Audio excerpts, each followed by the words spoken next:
నా కళ్ళతో చూడాల. మన దిక్కుమాలిన కళ్ళకి 40 ఏళ్ళు దాటితే మనుషులే కనపట్ల, కళ్ళజోడు ఉంటే కానీ ఎవరో కనపట్ల. దీనికి ప్రపంచం ఏం కనపడుతుంది? నీకు కనపడదు నమ్మడం అజ్ఞానం కాదు ఇక్కడ. అందుకే అమ్మ చెబుతుంది చాలా స్పష్టంగా, ఇంకో మాట, కనపట్లేదు అన్న వాళ్ళ కోసం ఏముంటుందంటే, ఆధారం ఎప్పుడూ అజ్ఞాతంగానే ఉంటుంది. ఆధారం కనపడదండి. అన్నిటికీ ఆధారం భగవంతుడు. ఆయన కనపడ్డావు. ఎలా కనపడ్డావు?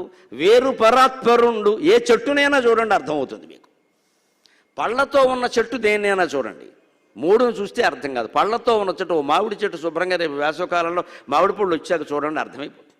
వేరు పరాత్పరుండు కనిపింపడు చెట్టును బోలు సృష్టికిన్, తీరిన కొమ్మ రెమ్మలు క్షితిన్బడు జీవులు, తీరిన కొమ్మ రెమ్మలు క్షితిన్బడు జీవులు, వృద్ధిహీన తల్వారల కర్మ ఇందు పైవాని ప్రమేయము లేదు. సాగర ఘోషలో పద్యం.